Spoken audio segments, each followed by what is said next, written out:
Meus amados, a paz do Senhor Jesus.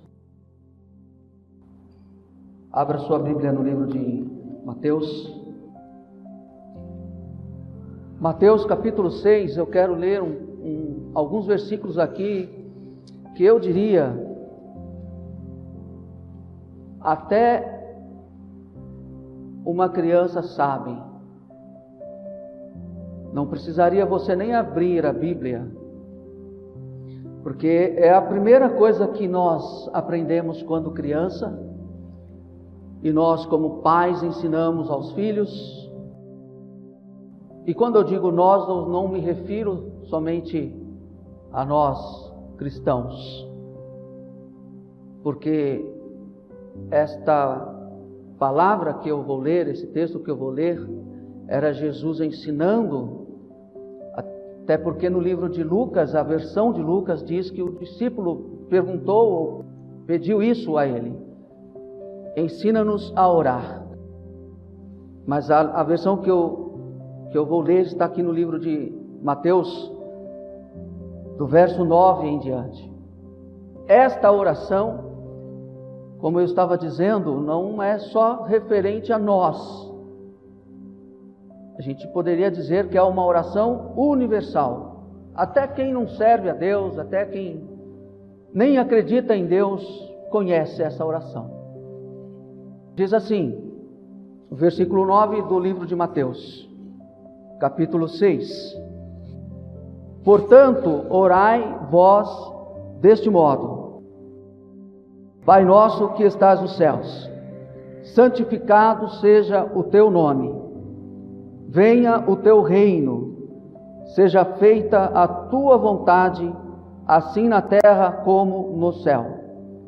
O pão nosso de cada dia nos dá hoje, e perdoa-nos as nossas dívidas, assim como nós também temos perdoado aos nossos devedores. E não nos deixes entrar em tentação, mas livra-nos do mal, porque teu é o reino, e o poder e a glória para sempre. Amém.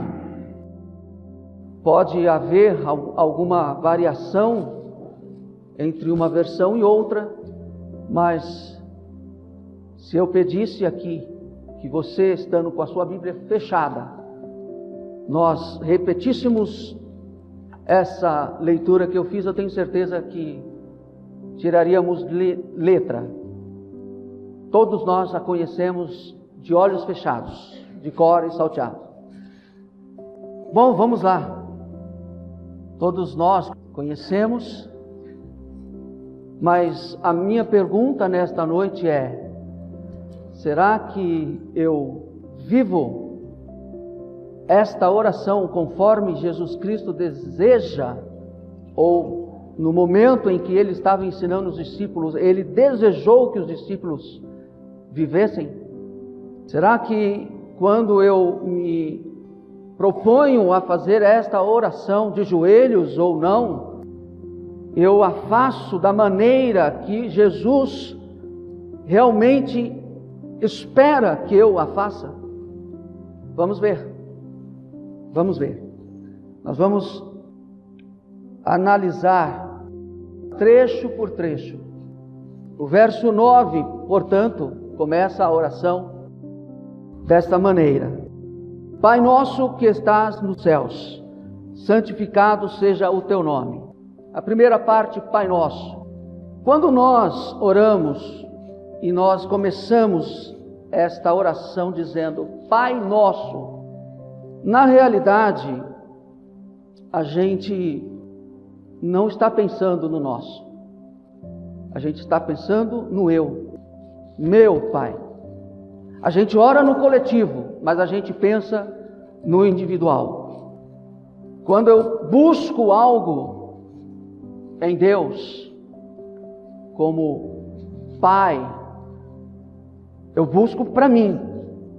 Senhor, minha esposa está precisando de uma porta de emprego e ela fez uma entrevista, e eu não quero me preocupar com os demais que fizeram entrevista, mas com ela, que ela passe nessa entrevista porque o Senhor é o meu Pai. Os demais eu não quero saber.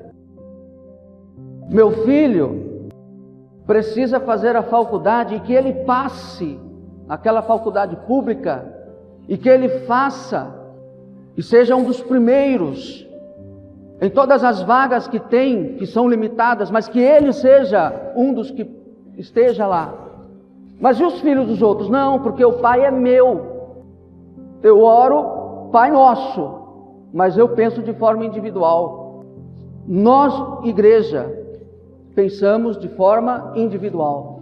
Não me importo com os demais.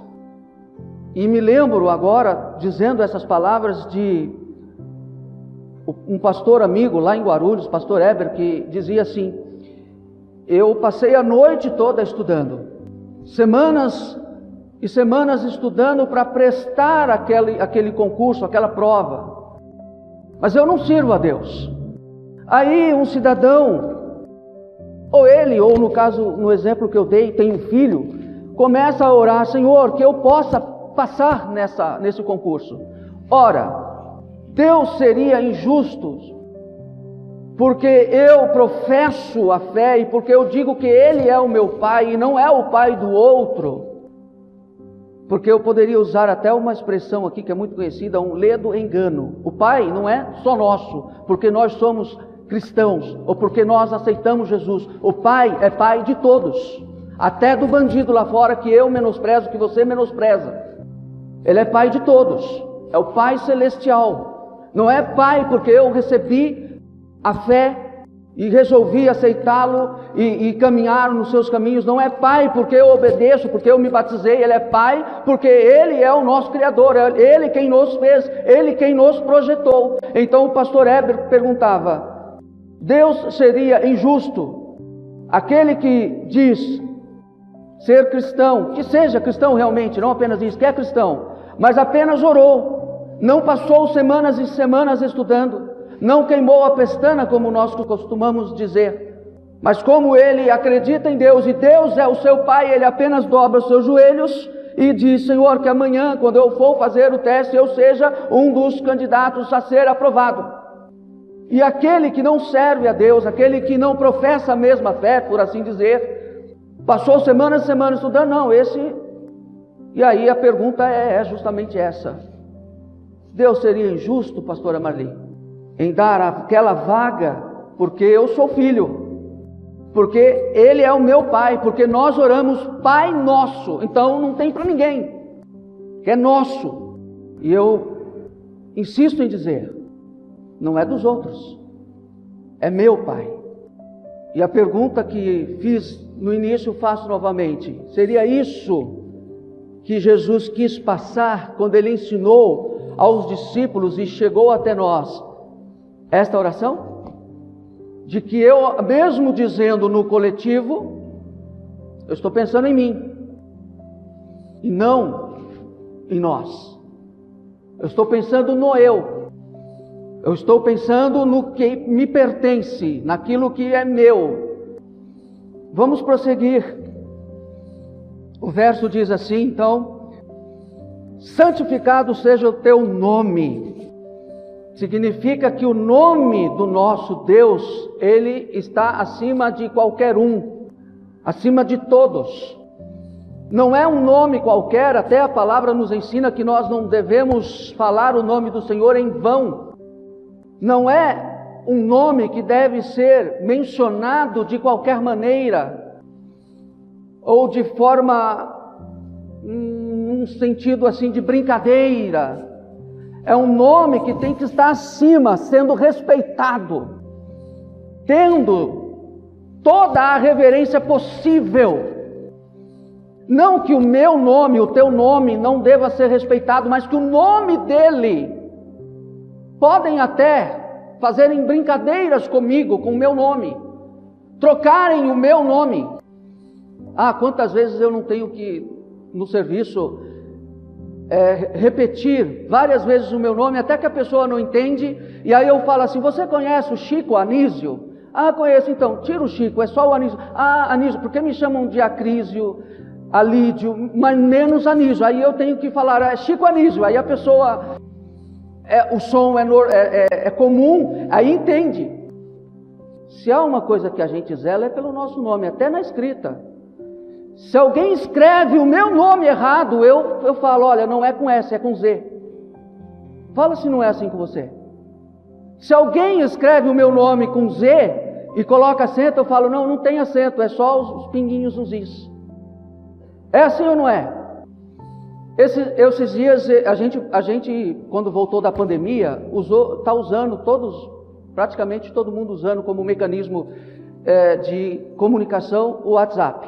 E a gente lá na recepção precisa mandar mensagem para outras pessoas do setor, e até para hóspede também. E tem uma moça lá no setor de reservas que se chama Verusca. Só que a escrita não é Verusca, é Verushka, talvez... qual a origem desse nome? Grega, romena, não sei, mas tem um CH lá no meio, tem um K, então para que a gente não erre, só coloca V, o restante ela já sabe, porque eu tenho certeza que se a gente for escrever o nome Verusca como a gente pronuncia, como seria no nosso português, ela vai dizer, não é assim, porque é uma coisa que a gente zela. Quantas fichas de hóspede que eu não preenchi, e quando entreguei para o hóspede assinar, ele falou assim, olha, o meu sobrenome não é assim, está escrito errado. Não são 2 L's, é um L só, não é um L só, são 2 L's.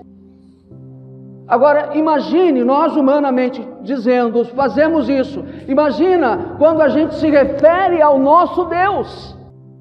Santificado seja o teu nome, esteja sobre todos.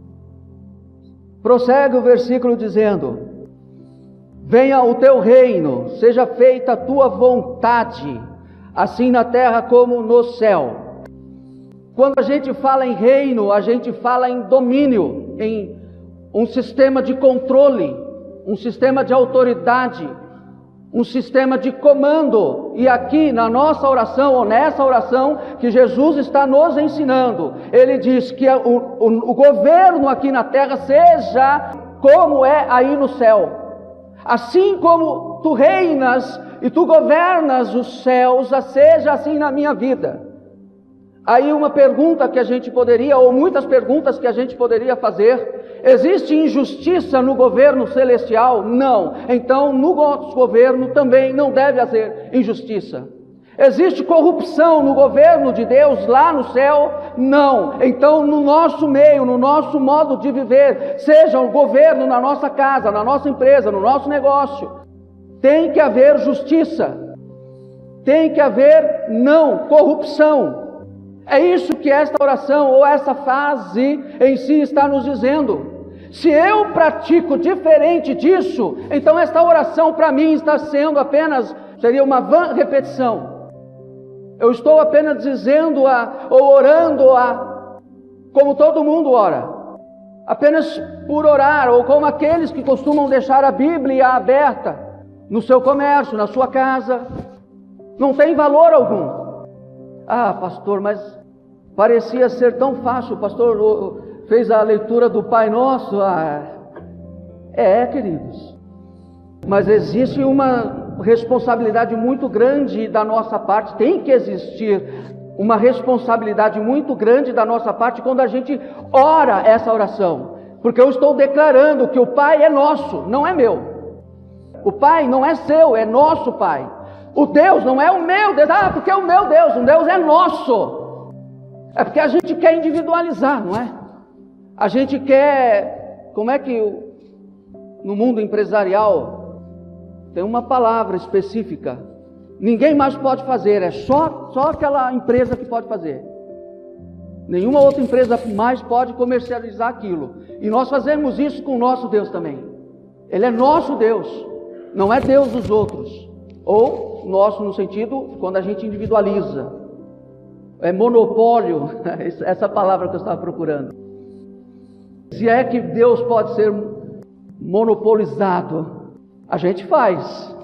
E aí a gente tem que ter responsabilidade, como eu estava dizendo, que o governo teu, assim como é aí no céu, seja aqui na terra também.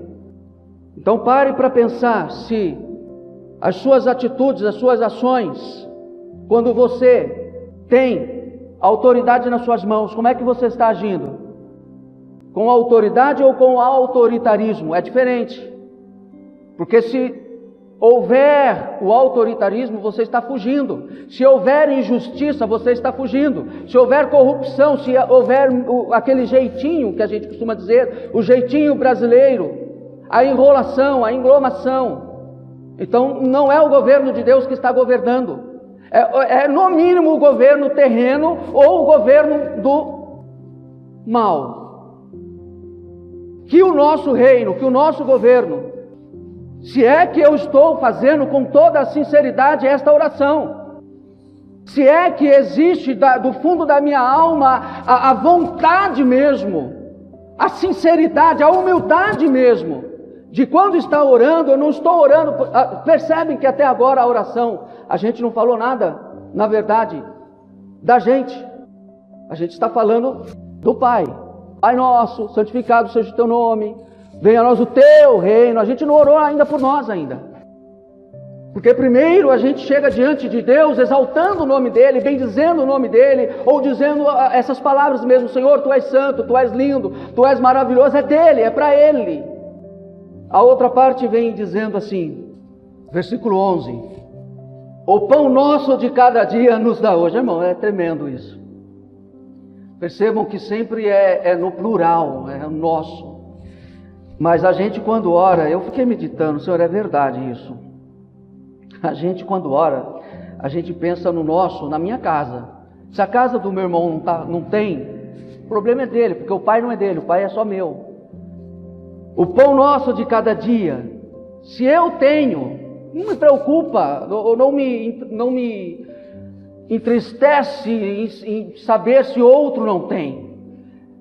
É porque ele não soube orar, porque o pai não é dele. Se a minha família, se a minha casa, se os meus estão ótimos, estão bem, estão vivendo, por que eu vou me preocupar com o meu irmão que não tem, ele não tem, sabe por quê? Aí a gente vai justificando. Eu não acredito que Jesus pensou nessas justificativas quando Ele ensinou isso. Mas a gente vai justificando. Eu preguei e tenho lá no meu canal Pérolas da Palavra de Deus no YouTube, uma mensagem, talvez tenha um ano, onde eu falei sobre os Salmos 133. Sobre o salmista quando ele faz aquelas colocações.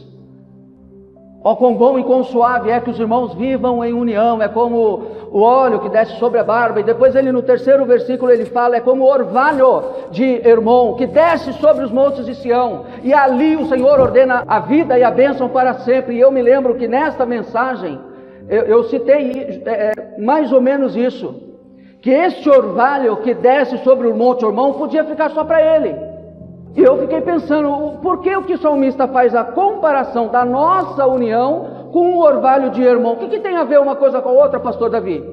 O orvalho de Hermon podia descer e ficar só para ele. Sabe o que acontece? É que este orvalho, quando desce, quase que o ano inteiro, você pode ver isso na história, o ano inteiro o pico dele é congelado. Então, quando desce o orvalho, quase que o ano inteiro, evidente, desce e vai regando todas aquelas montanhas ao redor, que são os montes de Sião. Esses montes de Sião, se não há água lá, não havendo água, evidentemente não vai haver vegetação, animais ali serão raros, só algum tipo de animal que seja de terra seca mesmo. Mas a partir daí, do orvalho que alcança esses montes, aí começa a haver vida nesse lugar. Se não tinha um jardim, agora vai ter. A terra era árida, agora não é mais. A nossa união, ela é isso, que a bênção de Deus que desce sobre a minha vida, não precisa ou não pode, a palavra correta, não pode ficar só na minha vida. Deus não abençoa somente a mim. O pão é só meu, Deus deu o pão para mim, aí algum outro filho dele vai orar e vai dizer assim, Senhor, eu estou passando apuro, está escrito na tua palavra que o justo não vai mendigar o pão, mas olha, está faltando aqui. Aí Deus, na nossa linguagem, né, Deus fala assim, mas eu abençoei o teu irmão, ele não te deu não? Eu dei em abundância para o meu outro filho, que é teu irmão, para que chegasse a providência até você também, mas não chegou não. Talvez Deus indague isso, né? Porque se eu tenho 10, Deus vai me abençoar para que eu tenha 11, 12, 13. Mas e aquele que não tem nenhum? Não, aquele não tem nenhum, não precisa ter. Ou porque o pai, eu volto, eu tenho que ser repetitivo. Mas aquele que não tem nenhum é porque o pai não é dele, o pai é só meu. E aí nós que professamos a nossa fé, dizendo que nós somos um só povo, que um povo só o quê, irmãos? Que um povo só o quê? A gente mente para a gente mesmo, fingindo os cristãos. Sabe o que Jesus falou? Quando vós vos amardes uns aos outros, aí saberão que vocês são meus discípulos. E quando que nós vamos poder dizer, Senhor, eu sou um verdadeiro discípulo do Senhor, eu sou verdadeiramente teu filho? Quando eu demonstrar esse amor. Mas esse amor eu demonstro como? Fazendo, agindo. Não é escrevendo ou falando apenas. Porque Deus não olha para o que eu falo, mas para o que eu faço. Eu posso falar muita coisa que eu faço e aconteço e não faço nada, mas aparentemente sim. Mas aí eu engano a quem? Ao homem, porque o homem só enxerga tete a tete. Só que Deus conhece a gente até dormindo, até debaixo d'água, não é? O pão nosso de cada dia. Eu não disse que seria fácil a palavra, né? Também não disse que seria difícil, mas é essa palavra. Perdoa as nossas dívidas, o verso 12. E vou parar por aqui. Perdoa as nossas dívidas. É quando a dívida é nossa só, minha. Mas quando se trata do meu irmão, Senhor, faça justiça lá na vida dele, ó. Porque ele fez isso. As dívidas aqui, irmãos, pode ser dívidas financeiras, pode ser ofensas. Tem outra versão que diz, perdoa as nossas ofensas. Os irmãos entendem isso. Mas a gente quer que seja perdoada quando é da gente para com Deus ou da gente para com os outros. Mas quando o negócio se trata, não, o irmão lá está me devendo, essa dívida eu vou levar para o túmulo. Aí tem aquela história, não vou contar a história porque senão eu vou me alongar. Mas o camarada queria até morrer para saber como que ia ser a situação, ser resolvida lá do outro lado. Porque nem que seja lá no inferno você vai me pagar. Não tem alguém, já ouviu essa fala ou não? Ou será que eu estou trazendo da minha criação aqui? Eu já ouvi alguém dizendo isso aí. Mas nem que seja. Agora, quando é para nós, perdoa, Senhor, as nossas dívidas, as nossas ofensas. E aí a gente mente, né? A gente mente. Porque aí a continuação do verso diz assim, assim como nós temos, temos nada, a gente perdoa mais ou menos, né, para disfarçar, mas não é isso que Jesus esperava dos seus discípulos, até porque, se a gente não perdoar, a continuação do verso, o texto aqui todo, ele vai dizer assim, como que Deus vai nos perdoar, se a gente não perdoa? Tem um outro texto que fala assim, se você for ofertar, e a gente já vai fazer a parte do ofertório, e você tiver alguma coisa contra o teu irmão, o que você tem que fazer? O que a palavra é? Não é o pastor Anísio que está dizendo. O que a palavra diz? Primeiro, vá lá, peça perdão, e depois você vem e faça a sua oferta, para que ela seja aceita diante de Deus. Você pode até ofertar sem ir lá, mas o efeito não vai ter. Se como semente, que a gente sempre diz, a gente semeia, essa semente vai ser aquela semente minguada, não vai produzir seu fruto. Perdoa as nossas dívidas. É aqui que eu paro. Se na próxima oportunidade de eu estar ministrando, o Senhor me levar para essa palavra, a gente dá continuidade de uma nova reflexão, mas eu vou parar por aqui.